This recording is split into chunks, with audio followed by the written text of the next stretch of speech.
All right, so this is one of those lessons. It's fairly big. There's a lot of key points, and it comes back to eigenvalues and eigenvectors, and so there'll be some things you most likely need to review from that. And there's a fair amount to get to, so I apologize in advance for talking so much. Let's get to it. So yeah, there was a lot there I scrolled past. First, if we have this, we have a system of differential equations, a coupled system. We've seen those before. We want to look at how we can solve these, or either exactly and see how eigenvalues and eigenvectors can be used for that, or at times see how these come back to look in Euler's method to approximate these things. That's it. If you look at this type of system, these are non-separable systems. This 4x minus 2y and x plus y, we can't separate them. So we can't solve it exactly in the way we've done before. But all the systems we'll be looking at today will be in this form, or we can put into this form. So we have the system. I want to determine the general solution and evaluate when t equals 1 with this initial condition. So the idea is, how do we approach this? Well, the first thing we need to do is think of this system as a 2 by 2 matrix. And so I can think of this as 4 and negative 2 and 1 and 1. And if I multiply that by x and y, these two relate to one another. Well, I now need to find the eigenvalues of this 2 by 2 matrix. And so to remind you, to find the eigenvalues, we need to find the determinant of this minus lambda times the identity matrix, which if you haven't looked at in a bit, you probably need to review that. So if I look at step 1 here, I want to take that matrix I drew, but write it like this: is 4 minus lambda, negative 2, 1, and 1 minus lambda. And I want to find the determinant of that, make that determinant equal 0. All right, obviously, if we haven't recently reviewed eigenvalues and eigenvectors, there's no point paying much more attention to this until we remind ourselves how to do that. It's not that difficult. It just takes a bit of time, and it can be a bit annoying sometimes. So I want to find the determinant of this, and like I said, make it equal to 0. So the determinant of this would be 4 minus lambda times 1 minus lambda minus 1 times negative 2, or just plus 2, and I want to make that equal 0. So I'm going to expand and simplify the left-hand side. I get 4 minus 4 lambda minus another lambda plus a lambda squared plus that 2 equals 0, and put it into a conventional form. Lambda squared minus 5 lambda plus 6 equals 0. And ideally we can factor this, and we can, and the factors of that lead me to my solutions where my determinant equals 0. So I get lambda minus 3 times lambda minus 2 equals 0, which means my two eigenvalues are positive 3 and positive 2. All right, now I need to find the eigenvectors, or an eigenvector that corresponds, I should really say, to each of these eigenvalues. All right, so many eigens. And so let's look at this first eigenvalue, which we call the primary. It's going to lead to what we call the primary eigenvector because it's the largest value of the two. That's defined, an eigenvector goes with that. So I need to take my matrix up here and substitute those lambdas with the 3. So instead of 4 minus 3, or I get just 1, negative 2, 1, and then instead of 1 minus lambda, I have 1 minus 3, which is negative 2. And keep in mind, find eigenvectors, we want to multiply that by x, y, and make it equal an empty set, which in this case leads us to the exact same equation twice. Using a bit of matrix multiplication, we get x minus 2y equals 0, which means x must be the same as 2y in our vector. And so one possible, and I think the simplest eigenvector, is to pick, x is going to be double of y. So let's make y 1, let's make x 2. So this is what I'm going to call, this is my first eigenvector. This corresponds to the eigenvalue of 3, and I'm going to call this P1 vector, P1.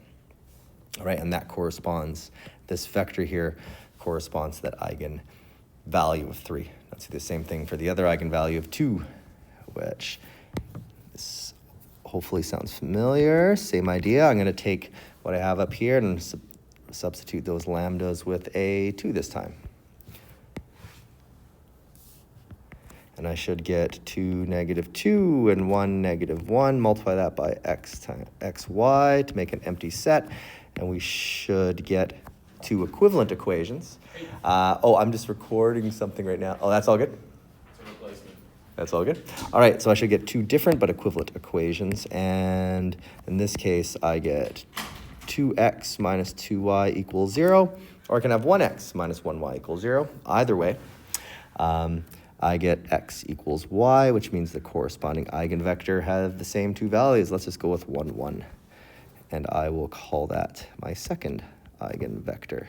And this corresponds with the eigenvector up there.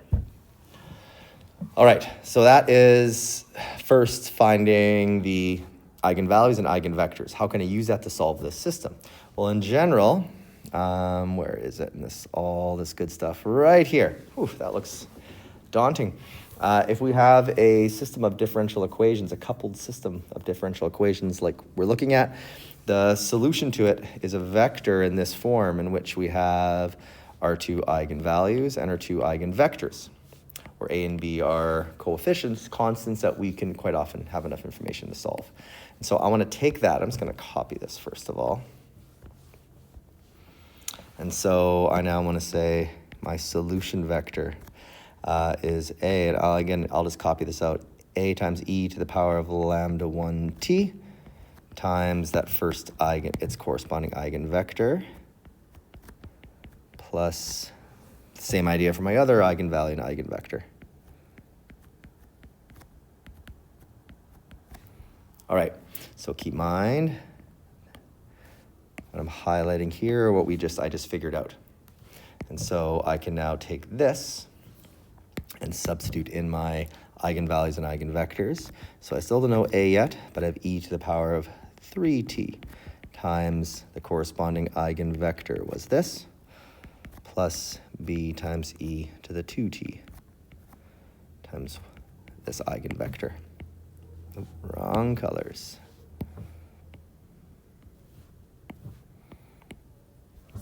All right, and again, this leads to my solution vector, which keep in mind that represents 2 values. It's a 2-dimensional vector. I now do have enough information to solve for that a and b if I go back to my initial conditions. If I look back at my initial conditions, which are told here, that means at the beginning, you can think of it at time 0, x was 1 and y was 2, which means if I look back to my equation here, when t is 0, notice when time is 0, all of this and all of this equals 1, because you get e to the power of 0. And so at time 0, I know that I can say, so when, that's a weird looking when x naught equals 1 and y naught, or actually even better, I'll say this, when time equals 0, then this will be a times 1 times 2, vector 2, 1, plus b to the power times 1, which I'm going to skip, times this vector of 1, 1. But I know that's going to equal my starting value. And so I know x was 1 and y was 2 at time 0. And so I don't really need that 1 in front of the a. And if I look at this, I can quickly solve for this. For example, a and b, remember, are not vectors. They're some coefficient. And so if I look at my x values, that means I have a times 2 plus b times 1 equals 1. Or if I look at my y values, I have a times 1 plus b times 1 equals 2. Put those two together, I have a pretty simple system. So to save myself a bit of space, let me write that system over here. So I have 2a plus 1b equals 1. If I look at my x values, look at my y values, I have 1a plus 1b equals 2. I can solve this algebraically. I can solve it using my GDC. Should be fairly quick to solve. And we get a equals -1 and b equals 3, which means I now know my particular solution. So I can say, therefore, my solution is, instead of, basically I take what I have right here, but my a and b I substitute with the values I just found right here. And so I get the vector of x equals -1, or just negative e to the power of 3t times that vector 2, 1, plus 3 times e to the 2t times this vector. That's my solution, which, you know, it doesn't look that simple, but I can use it quite nicely now, because I now want to use this to determine the solution when t equals 1. So all I need to do now is substitute these t's with a 1, and I can find my x and my y values, because again, these vectors, I can think of those things for my x, those for my y, or something like that. It should be fairly quick. Just substitute, again, t with 1. And so just to double check, I'll say when t equals 1, you should get, for x, you should get approximately -18 or -18.0 to 3 significant figures. And for y, you should get approximately 2.08. And again, these are not, when I say approximately, I've just rounded them, but these are not approximations in the sense of what we did in previous lessons, which sequences or Euler's method. These are essentially just rounded variations of the exact values. That's it. That's a fair amount of work, although obviously much of that work is built upon things we've done before. All right. However, let's now also look at types of solution sets. In fact, if I just scroll up here, there's a total of 6 different types of solutions we want to be familiar with, and it depends on our eigenvalues. And depending on the type of eigenvalues we have, we can determine fairly quickly what type of system we have. And so some here have systems where points move away from the origin and eventually towards a vector of some sort. Some go towards it, some spiral around, some spiral in, some just go in an orbit. Lots of things here, too much for me to cover just by going through these examples, so clearly cognity and things like that are helpful. But to determine which type, it's pretty quick once I find my eigenvalues, not even the eigenvectors. And so keep in mind again for this, to find my eigenvalues, I first want to think of my system as -4, but then minus lambda, 1, 2, -3, minus lambda, and I want to make the determinant of this equal to 0. So I should get -4 minus lambda, -3 minus lambda, -2 equals 0. I should quickly, ideally, if I can get something that factors, that's quite nice, and I do. I get lambda squared plus 7 lambda plus 10 equals 0. And so this factors, which makes our life quite pleasant. We get lambda plus 5 and lambda plus 2, which means my 2 eigenvalues are -5 and -2. That said, that can now tell me what type of coupled system I have, because I have 2 real but negative eigenvalues. And so if I just go back up, that is the example we see right here, which we call a sink. Both eigenvalues are real but negative. And in this case, we have our origin is a sink. We call it a stable equilibrium point because everything's coming towards it. And eventually, all points will make their way towards this origin. Hence, we call it a sink. Everything moves its way towards it. And so let me just write that down. We don't need to, it's not asking us to sketch it. That would be a lot more work. So we call this a sink with a stable equilibrium point, which is at the origin. And in general, all coupled differential systems with two negative but real eigenvalues will have a similar type of system. All right, let's look at this. Same idea. Let's find my eigenvalues.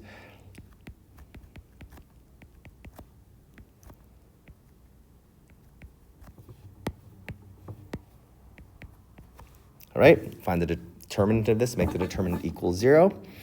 Just to save a bit of time, because it's fairly routine steps, we should get to eventually a quadratic expression like this, or quadratic equation, lambda squared plus 2 lambda plus 5 equals 0, which does not factor. So then we use the quadratic formula. And so my solutions for lambda will be -2 plus or minus the square root of my discriminant. So 2 squared plus 4 times 1 times 5 all over 2 times 1. That brings me to -2 plus or minus the square root of -16. So we have a complex number we're going to be dealing with here over 2. And this simplifies. I'll do it in 2 steps, but we did this a lot in earlier units. We get -2 plus or minus 4i over 2, or simple divide everything by 2. We have -1 plus or minus 2i. So those are our eigenvalues. And so we have complex numbers with a negative real part. And that is an example that I mentioned right here. If both eigenvalues are complex with a negative real part, we have an origin that's a spiral sink. So it's still a sink, but this time we can see that values spiral towards it.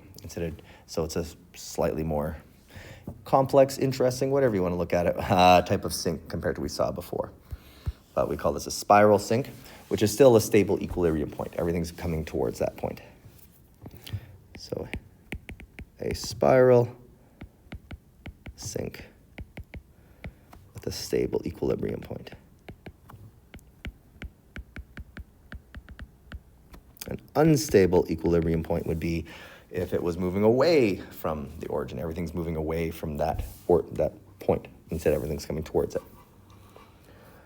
All right, so next I have, a spiral. And what's a little hard to see in this visual, and I do want to make sure it's clear, is that it's meant to be going out this way. There's little arrows on here from these little points that are hard to see. So I'm just going to draw a few of these just to give a sense about what's happening here. And so we have this is showing 2 different solutions to a couple differential system in this form, although everything we're looking at today is in this form. What type of solution is this? And what do we know about the eigenvalues? Well, if I look at this is the kind of the opposite of what I was talking about up here. This question here, a spiral sink, would be if things were going this way and spiraling around and making their way in. Well, I already pointed out this goes the other way around. So this is what we call a spiral source. The origin is not necessarily everything has to start there, but everything is essentially pushed away from the origin, but in a spiral. And so we call this a spiral source.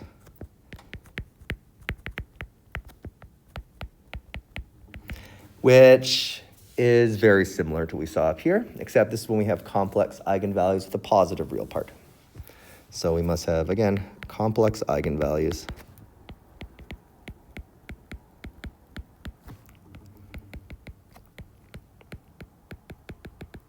with a positive real part. So one example, I'm not saying that's what this is, would be eigenvalues that are +1 plus or minus 2i, instead of the example I had up here, which was -1 plus or minus 2i. All right, that leads me to the last question. So I have a system here. There's a few steps, but eventually we want to try to create a fairly detailed graph of what the solution, of the trajectory of our solution, which we haven't actually been asked to do before. So first, let's figure out what type of solution we have by calculating the eigenvalues and corresponding eigenvectors. All right, so one good thing is if you look at this is the same system we had up here. So we can reuse some of the work. We know the eigenvalues are -5 and -2. So we know this is going to be a sink with a stable equilibrium point, but not a spiral sink or anything like that. So let's reuse that. That's very nice of me to do that. I'm sure you find me a kind person for that. So we get lambda 1 equals -5, lambda 2 equals -2. All right, now we need to find the corresponding eigenvectors, kind of like we did in the first question for each of these. I already kind of mentioned something at the beginning. I'll do the work just show you the work for the first one. So for lambda 1, we need to take our system, -4, instead of minus lambda, it'll be minus -5, so +5. And here we have a 1, 2, and then -3 minus -5, or +5. Multiply that by xy to make an empty solution set, and we get 1, 1, 2, 2 times xy, and which means we get x plus y equals 0 for one of my equations, which means x must equal -y, which means for this particular eigenvector of -5, for this particular eigenvalue of -5, a corresponding eigenvector would be 1, -1. If I do the same thing for the other eigenvalue, we should get an eigenvector of 1, 2. So it's the same sort of idea. I'm kind of bored of doing all those steps, so I'll just mention here. So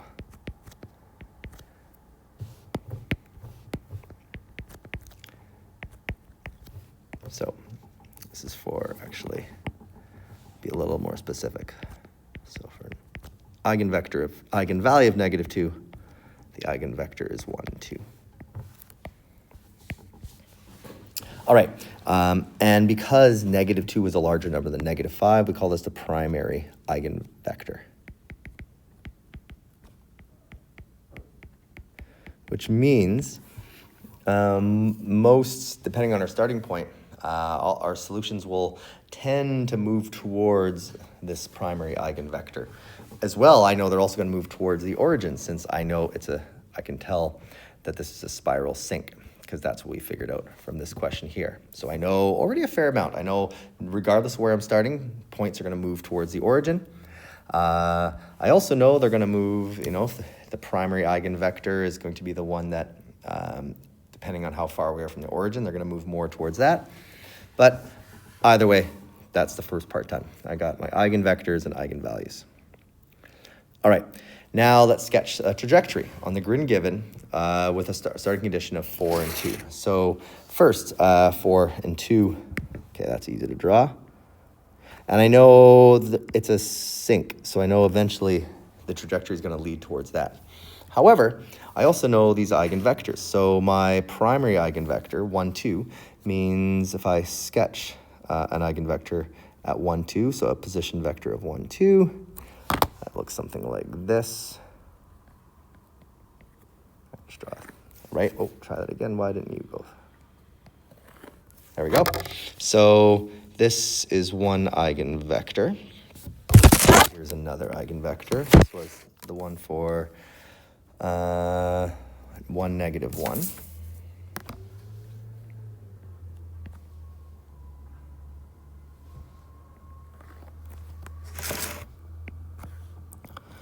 So in general, you can imagine, depending on where we're starting, points being drawn towards these eigenvectors as well as towards the origin. So for example, if I'm starting over here, I can imagine that's going to be, my trajectory is going to be pulled towards this eigenvector, but also towards the origin. And we could start kind of anywhere, but we are starting for this question at 4, 2. So just from that, I have a pretty good sense. However, I don't yet have a sense. I know it's going to go towards the eigenvector and towards the origin, but I don't know if it's going to go more like this, or is it going to go more up or go more down? I know it has to be something like that. So as a very preliminary sketch, I'm just going to draw something like that. But I don't know yet, is it being pulled more towards the eigenvector first? Is it really being pulled more towards it? It's hard to tell. This is the primary eigenvector, though. So I'm sure I know it's going to be pulled towards that. But other than that, I'll start with I'll just kind of go with my basic one I showed here. Even that is a lot of detail done. If I want more detail, though, and this is the last part, I want to use Euler's method with the step size of my choice to improve the accuracy of my trajectory.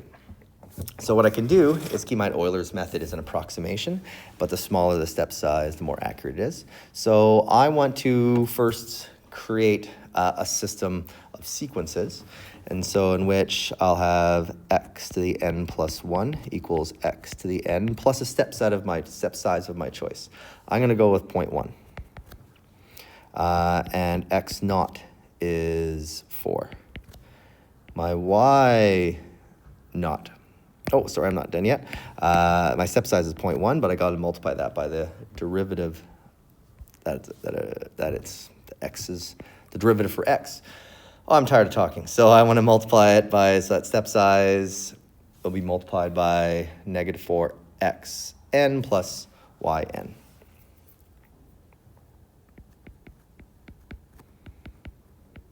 And these are ideas we saw in the last lesson, looking at couple differential systems. And so similarly, for yn plus 1, that's going to be the same as yn, plus I've chosen a step size of plus 1, times this equation here, which is getting hard to see because I've got so many scribbles. So 2 times xn minus 3 times yn. And y naught is at 2. And so now I can put these into my GDC. Keep in mind, no step size is perfect, but the 0.1, it will give me at least a decent idea. And without showing my GDC screen, which I can't quickly, I notice that, just to kind of check, if you look at your GDC, it should start at 4.2. The next step should be about 2.6 and 2.2. And then 1.78, and then 2.06, and then 1.27, and then about 1.80, and so on. So that said, ideally first you have something similar in your GDC when you try this. And I can now use these points. That was the point I drew. I can now use these, which are approximations, but to get a better sense about the trajectory of how it got from that 4.2, how it's going to get to that origin. I'm just going to plot these points. So 2.6 and 2.2, let me erase this now. 2.6 and 2.2, it's going to be roughly, I don't know, a little bit higher, but I now know the trajectory goes upwards. The next points I have here, 1.78 and 2.06, so a little less than 2 and a little more than 2 for the y.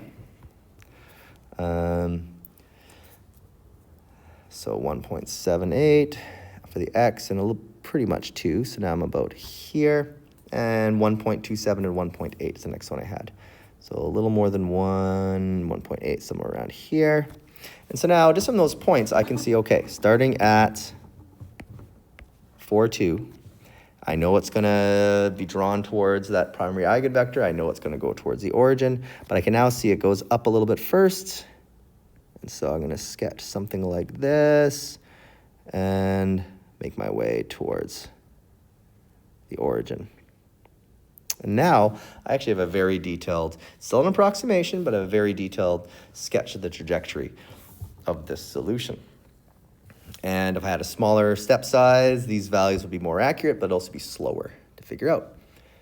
That said, while I'm done the question, I will show you what the actual solution looks like in Desmos here. So this here is showing you that same trajectory, as well as a point moving over time on it.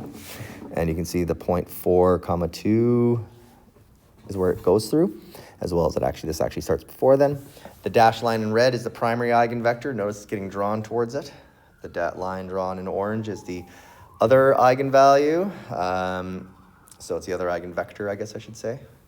But yeah, I'm sick of saying those two words back and forth. But notice, if you look at the trajectory of this point over time, it matches quite nicely what we approximated. And if I zoom out and look at other times, I can see, depending on where we started, but again, for the example I gave you, it actually starts at 4.2. This just kind of starts way well before it.